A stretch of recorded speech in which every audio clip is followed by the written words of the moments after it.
Hello friends, എല്ലാവർക്കും world of ശ്രീയുടെ മറ്റൊരു വീഡിയോയിലേക്ക് സ്വാഗതം. ആദ്യമായിട്ടാണ് ഈ ചാനൽ കാണുന്നതെങ്കിൽ ഒന്ന് സബ്സ്ക്രൈബ് ചെയ്യാൻ മറക്കല്ലേ. ഇന്ന് നമ്മൾ കർക്കിടക മാസത്തിൽ ഏറ്റവും പ്രധാനമായിട്ടുള്ളത് നാലമ്പല ദർശനമാണ്. അപ്പം എറണാകുളം ജില്ലയിൽ ശ്രീരാമൻ്റെയും ലക്ഷ്മണൻ്റെയും ഭരതൻ്റെയും ശത്രുഘ്നൻ്റെയും 4 ക്ഷേത്രങ്ങളുണ്ട്. അത് കുറേ പേർക്കൊക്കെ അറിയായിരിക്കും, എങ്കിലും കുറച്ച് പേർക്കൊക്കെ അറിയാത്തതായിട്ടുണ്ട്. അവർക്ക് വേണ്ടിയിട്ടാണ് ഈ വീഡിയോ ചെയ്യുന്നത്. ആദ്യമായിട്ട് നമുക്കറിയാം, നമ്മൾ ശ്രീരാമ സ്വാമി ക്ഷേത്രത്തിലാണ് ആദ്യമായിട്ട് പോകേണ്ടത്. അപ്പം അതിനായിട്ട് മാമലശ്ശേരി എന്ന് പറയുന്ന സ്ഥലത്ത് ഒരു ശ്രീരാമസ്വാമി ക്ഷേത്രമുണ്ട്. നമ്മുടെ മൂവാറ്റുപുഴ ആറിന് തീരത്താണ് ഈ ക്ഷേത്രം സ്ഥിതി ചെയ്യുന്നത്. ആ ക്ഷേത്രമാണ് നിങ്ങളിപ്പം വീഡിയോയിൽ കാണുന്നത്. ഇവിടെ നമുക്ക് 3 തരത്തിലുള്ള മാലകൾ വാങ്ങി വെക്കാവുന്നതാണ്. ഒന്ന് തുളസിമാല, അത് നമ്മൾ ശ്രീരാമസ്വാമിക്ക് വേണ്ടിയിട്ടാണ് തുളസിമാല വാങ്ങുന്നത്. പിന്നെ കൂവളം മാല അവിടെ നമുക്ക് വാങ്ങാൻ കിട്ടും. അത് നമുക്കറിയാം, മഹാദേവന് വേണ്ടിയിട്ടാണ് കൂവളത്തിൻ്റെ മാല നമ്മൾ സാധാരണയായിട്ട് സമർപ്പിക്കാറുള്ളത്. ശേഷം വെറ്റമാലയുണ്ട്. വെറ്റമാല നമ്മൾ ഹനുമാൻ സ്വാമിക്കാണ് സമർപ്പിക്കുന്നത്. ഈ 3 പ്രതിഷ്ഠകളും അവിടെ വളരെ പ്രാധാന്യത്തോടു കൂടിയുണ്ട്.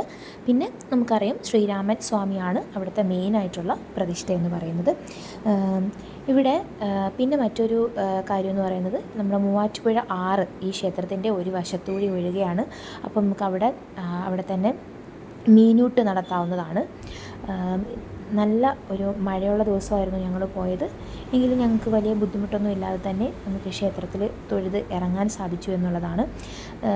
നമുക്കറിയാം, പ്രധാനമായിട്ടും നാലമ്പലം എന്ന് പറയുമ്പോൾ നമ്മൾ കൂടൽമാണിക്യം ക്ഷേത്രവും തൃപ്രയാർ ക്ഷേത്രവും പായമ്മൽ ക്ഷേത്രവും മുഴിക്കുളം ക്ഷേത്രവും ഒക്കെയാണ് പറയുന്നതെങ്കിലും, നമുക്ക് എറണാകുളം ജില്ലയിൽ തന്നെ ഈ 4 പ്രതിഷ്ഠകളുള്ള ശ്രീരാമൻ്റെയും ലക്ഷ്മണനും ഭരതനും ശത്രുഘ്നും ഉള്ള ക്ഷേത്രങ്ങളുണ്ട്. വളരെ അടുത്തടുത്താണ് ഈ ക്ഷേത്രങ്ങളെല്ലാം സ്ഥിതി ചെയ്യുന്നതുള്ളത് കൊണ്ട് തന്നെ നമുക്ക് വളരെ എളുപ്പത്തിൽ പോയി വരാൻ പറ്റും. പിന്നെ ഈ ക്ഷേത്രങ്ങളിലേക്ക് KSRTC യാത്ര നടത്തുന്നുണ്ട്. അത് അവൈലബിൾ ആണ്. അല്ലാതെ ഉള്ളവർക്ക് നമുക്ക് കാറിലും അല്ലാത്ത വാഹനങ്ങളിലും ഒക്കെ ആയിട്ട് പോകാവുന്നതാണ്.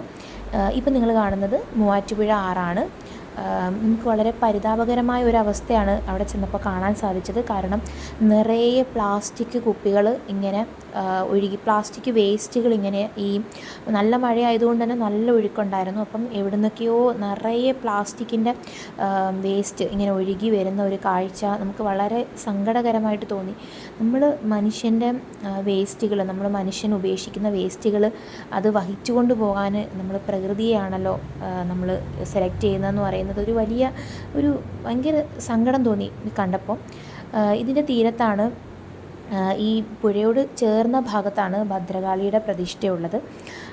പിന്നെ അവിടെ തന്നെ നമുക്ക് ഈ പ്രധാന അവിടുത്തെ ഒരു വഴിപാടെന്ന് പറയുന്നത്, നമ്മുടെ മഞ്ഞൾ വെച്ചിട്ട് അവിടെ മഞ്ഞൾ നമുക്കവിടെ ഈ പറയിടുന്നത് പോലെ തന്നെ നമുക്ക് ഭദ്രകാളിക്ക് നമുക്ക് ഈ മഞ്ഞൾ നമുക്ക് സമർപ്പിക്കാവുന്നതാണ്. പിന്നെ വീണ്ടും കാണുന്നുണ്ട് ഈ പ്ലാസ്റ്റിക് വേസ്റ്റുകൾ ഇങ്ങനെ ഒഴുകി വരുന്ന ഒരു കാഴ്ച കണ്ടപ്പോൾ ഞാനത് വീഡിയോ ആയിട്ട് എടുത്തതേ ഉള്ളൂ. നല്ല മഴയായിരുന്നു. നല്ല മഴയുള്ളൊരു ദിവസമാണ് ഞങ്ങൾ പോയത്. അതുകൊണ്ട് തന്നെ വെള്ളം നല്ല രീതിക്ക് കയറി കിടക്കുമായിരുന്നു. ഇവിടെ നമുക്ക് മീനൂട്ട് നടത്താവുന്നതാണ്. ഇതാണ് ക്ഷേത്രത്തിൻ്റെ മുൻവശം എന്ന് പറയുന്നത്. ഇവിടെ തന്നെ നമുക്ക് കാണാം, നിറയെ വാഹനങ്ങളൊക്കെ കിടക്കുന്നുണ്ട്. അതിനുശേഷം രണ്ടാമത്തെ ക്ഷേത്രം, അതായത് ഭരതസ്വാമി ക്ഷേത്രമാണ്. അത് മേമുറി എന്ന് പറയുന്ന സ്ഥലത്താണ് സ്ഥിതി ചെയ്യുന്നത്. അവിടെ നമുക്ക് ഇതേപോലെ തന്നെ ഇങ്ങനെ വാഹനം പാർക്ക് ചെയ്യാൻ ഈ റബ്ബറിൻ്റെ തോട്ടത്തിൻ്റെ ഇടയിലായിട്ട് നമുക്ക് സ്ഥലം നൽകിയിട്ടുണ്ട്. പിന്നെ നല്ല മഴയുള്ള ദിവസം ആയതുകൊണ്ട് തന്നെ അതിൻ്റെ ഇടയിലെല്ലാം നല്ല വെള്ളക്കെട്ടുണ്ടായിരുന്നു. ഈ ക്ഷേത്രങ്ങൾ, മാമലശ്ശേരി ക്ഷേത്രവും മേമുറി ക്ഷേത്രവും ഒക്കെ തന്നെ വളരെ വലിയ കിലോമീറ്റർ വ്യത്യാസമില്ലാതെയാണ് കിടക്കുന്നത്. അതുകൊണ്ട് തന്നെ നമുക്ക് പോകുന്നതിനൊന്നും വലിയ ബുദ്ധിമുട്ടൊന്നുമില്ല. മഴയുള്ളത് കൊണ്ട് അതിൻ്റെ ഒരു ബുദ്ധിമുട്ടുണ്ടായിരുന്നു എന്നതിൽ അപ്പുറം വേറെ മറ്റ് ബുദ്ധിമുട്ടുകളൊന്നും തന്നെ ഉണ്ടായിരുന്നില്ല എന്നുള്ളതാണ്. പിന്നെ മാമലശ്ശേരി ക്ഷേത്രവും ഈ മേമുറി ശ്രീ ഭരതസ്വാമി ക്ഷേത്രമൊക്കെ തന്നെ പ്രൈവറ്റ് ആയിട്ടുള്ള, അതായത് ദേവസ്വം ബോർഡ് ക്ഷേത്രങ്ങളല്ല, പ്രൈവറ്റ് പാർട്ടികളുടെ അധീനതയിലുള്ള ക്ഷേത്രങ്ങളാണ്.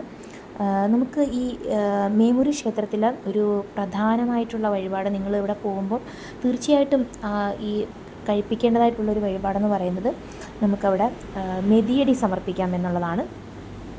നമുക്ക് മെതിയടി അവിടെ സമർപ്പിച്ച് നമ്മുടെ ആഗ്രഹം സാധിക്കുന്നതിന് വളരെ നമുക്ക് നടത്താവുന്നൊരു വഴിപാടാണ്. ഇപ്പോൾ നിങ്ങൾ കാണുന്നത് മൂന്നാമത്തെ ക്ഷേത്രം മുളക്കുളം ശ്രീ ലക്ഷ്മണസ്വാമി ക്ഷേത്രമാണ്. ഇതും ഈ മേമുറി ക്ഷേത്രവും തമ്മിൽ വലിയ കിലോമീറ്ററിൻ്റെ വ്യത്യാസമൊന്നുമില്ല. ഇതാണ് മുളക്കുളം ശ്രീ ലക്ഷ്മണസ്വാമി ക്ഷേത്രമാണ് മൂന്നാമത്തെ ക്ഷേത്രം. നമ്മൾ ശ്രീരാമനെ തൊഴുതു ഭരതസ്വാമിയെ തൊഴുതു കഴിഞ്ഞാൽ പിന്നെ നമ്മൾ ശ്രീ ലക്ഷ്മണസ്വാമിയാണ് തൊഴാനായിട്ട് വരേണ്ടത്. ഏറ്റവും അവസാനമാണ് ശത്രുഘ്ന സ്വാമിയെ തൊഴാനായിട്ട് പോകേണ്ടത്. ഈ മുളക്കുളം ക്ഷേത്രം ദേവസ്വം ബോർഡിൻ്റെ ക്ഷേത്രമാണ്, ദേവസ്വം ബോർഡിൻ്റെ അധീനതയിലുള്ള ക്ഷേത്രമാണ്. അതുകൊണ്ട് തന്നെ അതിന് കുറച്ചും കൂടെ ഒരു മെച്ചപ്പെട്ട നിലയിലാണ് നമുക്ക് കാണാൻ സാധിക്കുന്നത്. കുറച്ചും കൂടെ ഡെവലപ്മെൻറ്റ്സ് ഒക്കെ ഈ ക്ഷേത്രത്തിൽ ഉണ്ടായിരുന്നു. ഇവിടെ നമുക്ക് നല്ല പാൽപ്പായസം കിട്ടും. നമ്മൾ അവിടുന്ന് ഒരു ബോട്ടിൽ പാൽപ്പായസം വാങ്ങിയിട്ടുണ്ടായിരുന്നു. ഇവിടെ പിന്നെ ഈ എല്ലാ ക്ഷേത്രങ്ങളിലും ഔഷധ കഞ്ഞി, പിന്നെ ഈ നമുക്കറിയാം കർക്കിടക മാസത്തിൽ നമ്മൾ ഔഷധ കഞ്ഞി കഴിക്കാറുണ്ട്. അത് ഈ ക്ഷേത്രത്തിലെല്ലാം ഈ ഔഷധക്കൂട്ടടങ്ങിയ കഞ്ഞി പോലെ നമുക്ക് അവിടുന്ന് ഈ രോഗശമനത്തിനായിട്ടുള്ള വേദനകൾക്കും അങ്ങനെയൊക്കെ ആയിട്ട് നമുക്ക് അവിടുന്ന് കഴിക്കാൻ കിട്ടും. അത് നമ്മൾ പക്ഷേ കുറച്ച് സമയം വെയിറ്റ് ചെയ്യണമായിരുന്നു. അതുകൊണ്ട് നമ്മളതിന് നിന്നില്ല. നല്ല മഴയായിരുന്നത് കൊണ്ട് തന്നെ നമ്മളതിന് അധിക സമയമൊന്നും അവിടെ വെയിറ്റ് ചെയ്യേണ്ടതുകൊണ്ട് തന്നെ നമ്മളത് കഴിപ്പിക്കാനായിട്ട് നിന്നില്ല. അത്യാവശ്യം മാലയും ഒക്കെ വാങ്ങി വെച്ച് ഞങ്ങൾ അവിടെ നിന്ന് ഇറങ്ങുമായിരുന്നു. നല്ല മഴയാണ്, നിങ്ങൾക്ക് കാണാൻ സാധിക്കും.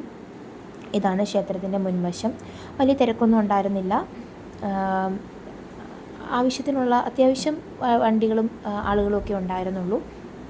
പിന്നെ ഞാൻ പറഞ്ഞല്ലോ, എറണാകുളം ജില്ലയിലുള്ള 4 ക്ഷേത്രങ്ങളാണിത്. മറ്റ് വലിയ ക്ഷേത്രങ്ങളിലാണ് വലിയ തിരക്കുകളുണ്ടായിരുന്നത്. ഇവിടെയും ഒരു നല്ല ഒരു കുളം ഉണ്ടായിരുന്നു.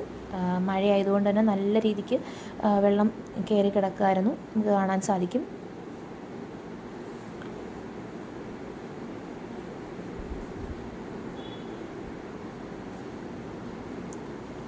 അവിടുന്ന് ഞങ്ങൾ അങ്ങനെ തൊഴുതിറങ്ങി.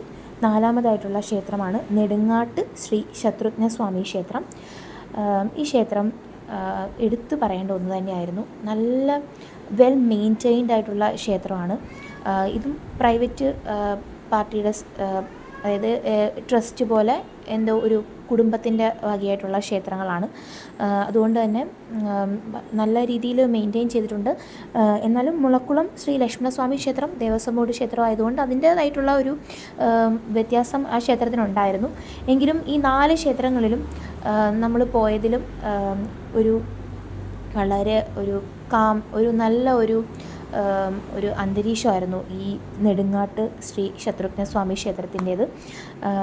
പിന്നെ വളരെ മനോഹരമായിട്ടുള്ള ഒരു ക്ഷേത്രക്കുളം ഇവിടെ ഉണ്ടായിരുന്നു. ഞാനത് ഈ വീഡിയോയുടെ അവസാന ഭാഗത്തായിട്ട് കുളം ഉണ്ട്.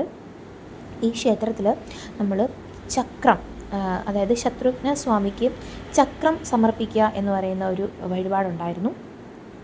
അത് എനിക്ക് വളരെ പ്രത്യേകതയായിട്ട് തോന്നി. നമ്മുടെ തെങ്ങോല കൊണ്ട്, കുരുത്തോല കൊണ്ട് ഉണ്ടാക്കിയ ഇതാണ് ആ ചക്രം, കുരുത്തോല ഉണ്ടാക്കിയത്. നല്ല ഭംഗിയായിട്ടത് ആരോ ചെയ്ത് ആണ് അവിടെ നിറയെ വെച്ചിട്ടുണ്ട്. നമുക്കത് അവിടെ ശത്രുഘ്നസ്വാമിക്ക് നമുക്കവിടെ സമർപ്പിക്കാവുന്നതാണ്. 100 രൂപയാണ് ഒരു ചക്രം വഴിപാടിൻ്റെ പൈസ എന്ന് പറയുന്നത്. അത് നോക്കൂ, നിങ്ങൾക്ക് കാണാം. നല്ല ഒരു മനോഹരമായിട്ടുള്ള ഒരു അന്തരീക്ഷമായിരുന്നു നമ്മുടെ ഈ ക്ഷേത്രത്തിൽ. പിന്നെ ഇവർ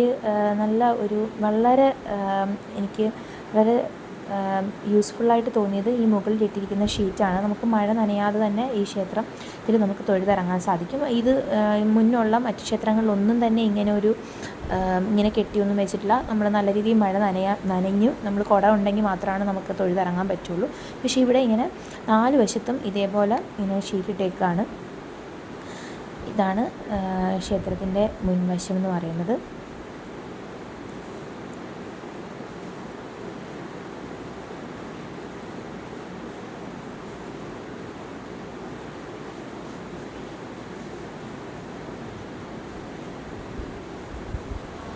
ഇതാണ് ഈ വഴി കൂടെയാണ് നമ്മൾ ക്ഷേത്രത്തിനുള്ളിലേക്ക് കടക്കുന്നത്.